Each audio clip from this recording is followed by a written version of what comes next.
Welcome to this week's episode. Today we are talking about COVID-19, as is everybody else in the world.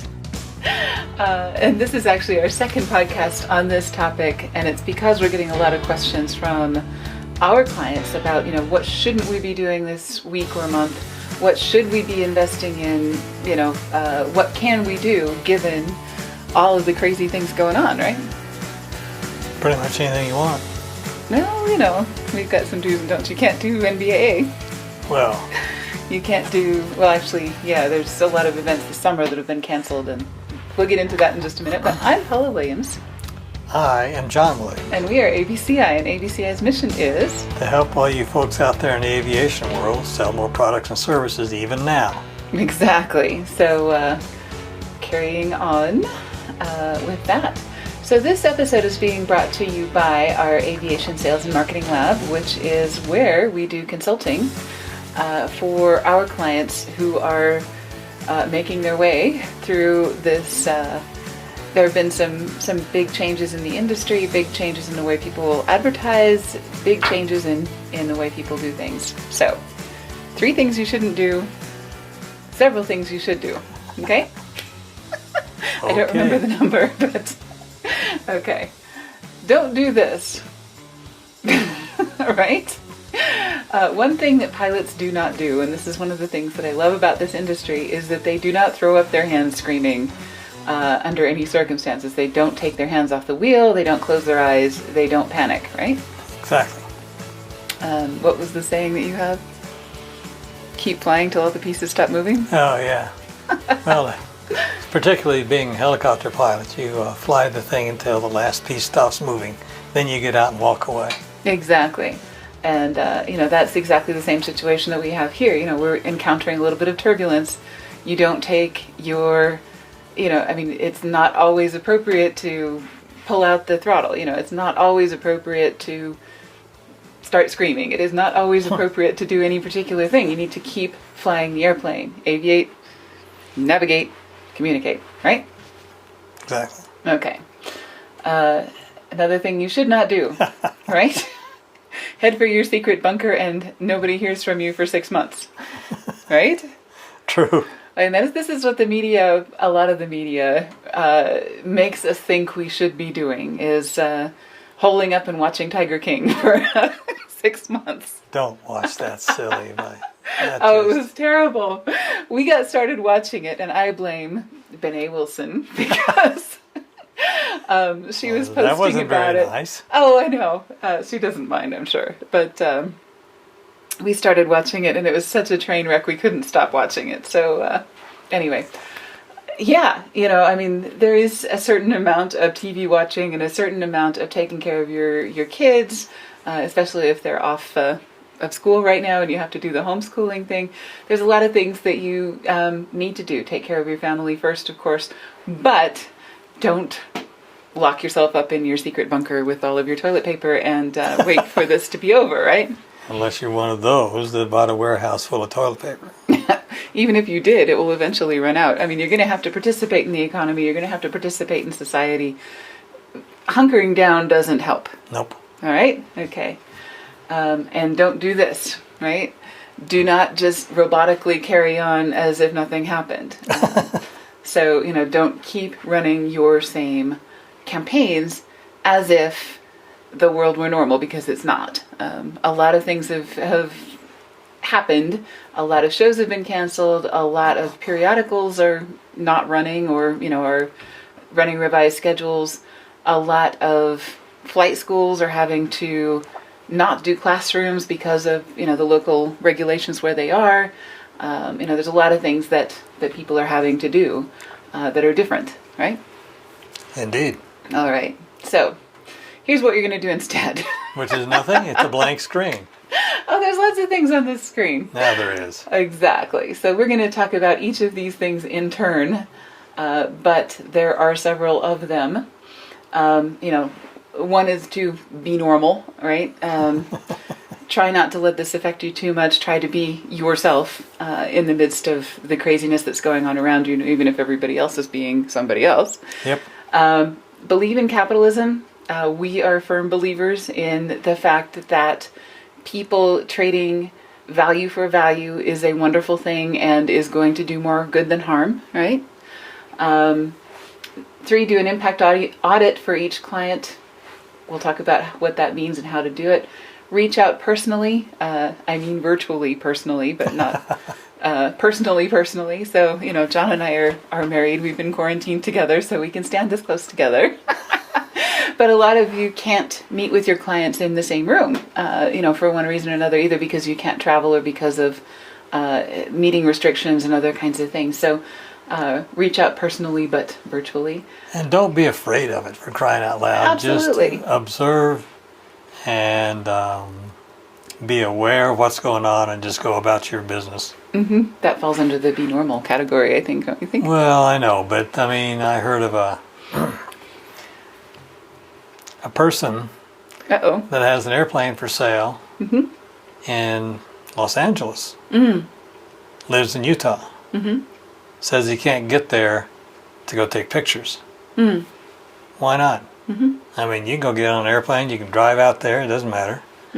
Nobody's stopped any of that stuff.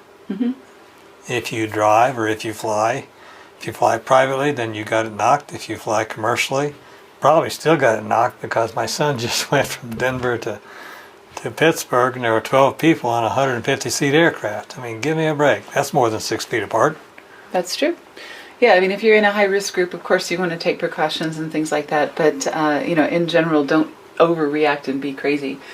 Reach out personally, we talked about that. Adjust and diversify, and also work on your business rather than in it, especially if you're in a situation where you're having fewer customers, so you have a season of downtime, right? Yep. We've talked to some local businesses. That's what they're doing. Exactly. Okay, so thing number 1, be normal. This is a Goalcast video from a very, very impressive, I think he was speaking at a graduation. Yeah, was it a military Annapolis, graduation? I think. Annapolis graduation, okay. And the point that he was making is that the most accomplished people in the world succeed at small things first. So, if you want to change the world, start off by making your bed. And in times like this, we have a tendency to feel like, well, I'm not going to do anything. I'm not going to get out of bed. I'm not going to get out of my pajamas. I'm not going to brush my teeth. I'm not going to do any of that stuff. And that just makes you feel worse. And everybody around you feel worse because you smell bad. Even at 6 feet.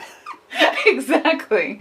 So, the fact that you are able to have the self-discipline to manage your own routine, even if no one is managing it for you. Maybe you don't have any clients to see that day, but you still get up and get dressed and you do your thing, right? You'd be surprised how much better you feel if you go through your normal routine and get up and attempt to do some stuff in business. Right, which is not to mean that we are completely innocent of any slacking. We actually watched the entire Tiger King over the course of a week. Way too much TV, but for the most part, after business hours. Exactly, that was after business hours. So for the most part, we are doing our darndest to keep things normal. Okay, believe in capitalism, right? Find a need and fill it. Successful businesses are founded on the needs of people. The people that you serve have different needs now than they did 2 weeks ago. So, if you are running a charter, you're going to want to make sure that you are adjusting that business so that you can get people where they need to go. And maybe you want to start another line of business within your company. Mm-hmm. Exactly. I know Aerostar, one of our flight schools, is focusing rather than on their classroom training because, they can't right now have a number of people in a classroom. So they're focusing on their ground school distance learning program. So, there's always something that you can do to help people use that time well. Their needs didn't go away. Their dreams didn't go away. They still have money in their pockets. It still needs to go somewhere. They might as well be advancing their goals in the best way that they know how, and you might as well be helping them in the best way you know how, right? So it's all about innovation and providing goods and services that people need, right? Mm-hmm. That's what capitalism is for. Yeah, it's in times like this when lots of successful companies are started. Exactly. And, part of the reason that I'm such a staunch believer in capitalism is because companies, especially small companies, can innovate much faster than the government can, or any government can. So no matter how well-intentioned the governments are, it is the small businesses of the United States and other places in the world that practice capitalism that are going to do the most good in this situation. Right. Circumstances change, small groups of people can adapt, and larger groups of people take a longer time. That's just physics, right? Larger objects take longer to move, right? Yeah. Exactly. So the smallest possible unit should respond, and in this case, it's small businesses, small to medium-sized businesses. Okay. All right. Next thing is do an impact audit. So, if you go through your list of customers, and we've got ours on our whiteboard over here, and think about how is this impacting them and how can I help them through this? So we go through our list of customers and we think, some of these guys are going to be doing a land office business because what they do is positively impacted by what's happened. There is a smaller number, or a equal number, I would say, of clients who are going to be slowed down by this. And so, what can we do to help them shift gears and, maybe work on their business rather than in it for the next couple of months, so that they'll be ready for the next big innovation and things like that. So what can I do to help each of my clients? And, if you do that with each of your clients, you'll lose a whole lot fewer of them who panic and run away, if you're reaching out to them, which leads us to our next point, which is to reach out personally. Don't panic, whatever you do. Exactly.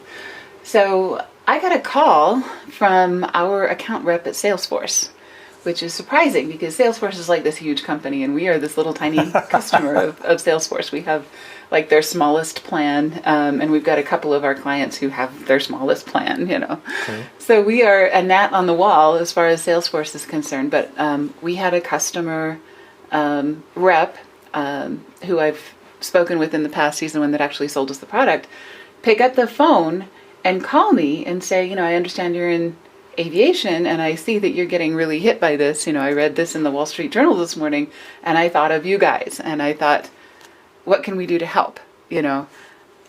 Are you guys used to working at home? Are your clients used to working at home? Can you use any of these free utilities that we've put together to help people use Salesforce from their iPads or, any of this stuff? What can I do to help you? And that was an out of the blue phone call.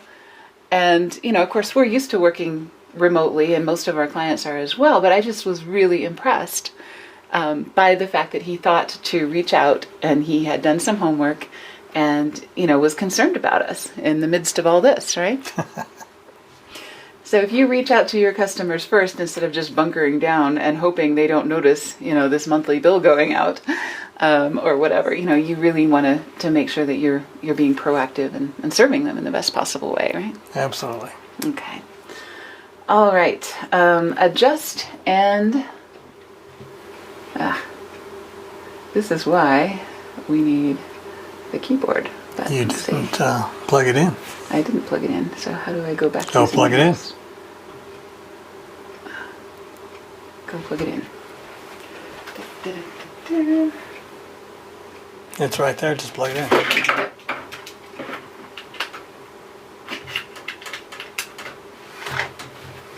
Now hit the back button. Obviously. Okay. Adjust and diversify. If you only have one product or service, now is a really good time to think about another one, especially if the product or service that you offer is only delivered in person or is only provided in person. There are some really amazing technologies like Zoom. And go ahead. I just, you were talking about all the paper, and I happened to see a video today saying that you have to use paper. You cannot do digital only. Okay. And I thought, what are these guys talking about? Yeah. Because anything you put on paper can be put in digits. Anything. Okay, true. So I just thought I'd say, don't think that paper is the only way to do it. Right. In fact, if you've been thinking about offering some services digitally or remotely, now is a perfect opportunity because people are expecting that and they don't think that you're being cheap. They think that you're being smart. If you shift some of your products and services to a more digital or remote format, right? So, some of your service calls you might be able to do remotely. I saw a meme on Facebook with a sheepdog that was working from home, looking at this screen full of sheep and barking, Or the flight attendant working from home. Or the flight attendant working from home. That's a funny one as well. So obviously there are a few things you cannot do, but if you think about your product or service, are there any parts of it that you can break off and offer in a different way, digitally or otherwise? So you might think about maybe productizing some of your services and offering maybe a course rather than doing your full, let's go there and install this product and make it all work. Maybe doing a webinar or a short course or something like that that's online so that you're able to provide that level of service on demand. So if they want You can even do a large part of aircraft sales online. Mm-hmm. You can do a video tour. Yeah. You can go through paperwork. You can do all kinds of stuff until it comes down where the purchaser's got to actually go view it, test fly it, sign off on it. Yeah, I mean, digital logbooks are now, I think, accepted as legal in a lot of circumstances where they weren't maybe 5 or 10 years ago. So, you can do a logbook audit of an aircraft you're intending to buy or sell in some circumstances without ever having to touch the paper. Yep. So, there's lots of things in the aviation industry, as traditional as it may seem, that you can do now that you weren't able to do before. And this will make it get better. Yeah, absolutely. This will kind of push the industry in that direction. It's funny because we were talking about this the other day. When we started our business almost 10 years ago, our intention was to be the digital marketing specialist for the aviation industry, which has always been traditionally very, very show-oriented and very, very paper magazine-oriented and things like that. It wasn't ready for that 10 years ago, despite our best efforts, right? A lot of folks really wanted to do the shows, really wanted to do the print ads, really wanted to do these other things, so we had to adapt to what people wanted. But now, we're getting back to where we started. Well, and not only that, but the shows are getting really pricey. Mm-hmm. And then along comes this so-called pandemic. Mm-hmm. And between those two, digitizing a lot of your business makes a lot of sense. Exactly. And we're going to be talking next week about webinars, maybe so if you were doing shows, and that's how you do your product demos and other kinds of things, if you're doing events in person, that's still a fantastic way to get in front of people. But if you can't do it for months at a time, now's a good time to maybe add and diversify the way that you sell. Exactly. Okay. All right. Work on your business rather than work on your business rather than in it. Right. So some of the things that you can work on would be things like your equipment. One of the companies that we know here locally is doing renovations while their restaurant is closed. A lot of people are sending their pilots to sim training, assuming that some of the training organizations are still functioning. They're working on their processes and things. If you got to update IT equipment, now's the time. Right, putting in new systems, new phone systems. Just spoke with Debbie at Jet Brokers. They're upgrading their office equipment and other kinds of things during this time. Just spoke with Doug at SSC. They're redoing their email footers and all of those other crazy things that just never get done until you have some time like this to work on those things. So equipment, processes, products. We talked about maybe offering products that are digital if you can find a way to do that. You can work on your social accounts. See if there's anything that you need to spiff up, anything that's out of date. Work on your website. A lot of things happen with websites where they grow by accretion for a number of years, and then by 4 years later they reflect the business that you had 4 years ago, not the business that you have now. And they're using technology that's outdated. So, there's a lot of improvements you can do there. Updating your brand and getting those things consistent, like your email footers and all of your documents and your business cards and other kinds of things. So now's a perfect time to get a lot of those things cleaned up and manage that you always thought you would do when you have time, right? Well, now you do. Now you have time. There's another meme I saw on Facebook, and that is, I've always wanted to give my house a really thorough, deep clean, and I always thought it was because I didn't have the time. That wasn't the reason. Right. Now I have the time and it's still not getting done, right? But anyway, so, those are some things that you can do this month during April. And the result, if you spend the spring doing these kinds of things rather than throwing up your hands and screaming or bunkering down in your secret bunker, you're going to have the best summer ever. There was a saying about sometimes if you look at the peaks and valleys of your life, the valleys actually turn out to be the peaks when you look back on it backwards, right? Mm-hmm. And it's because those are the times when you make these decisions that are going to make the biggest difference when the wheels are turning again, right? Right. Okay. You're making your money now for when it happens later. Exactly. I mean, it's easy to stay in business when things are good, but this is where you separate yourself from the competition because of the choices that you make in times like these when things are uncertain, right? Yep. Okay. All right. So once again, this was brought to you by our Aviation Sales and Marketing Lab. This is the best $279 a month you can spend on your business, and also the best time that you can spend. We do require an hour a month of your time where we actually go over, here are the objectives that we think you should be doing this month to help your sales and marketing process. And we work on those with you and check back with you the next month and hold you accountable for some of those things. So it's a nice check-in, and it's also a lot of tools like Lead Feeder, JetNet, SEMrush, other things like that add up to far more than the price of admission. And, we also use those with you, so it's not like you just have a bunch of software that sits around because you don't know how to use it.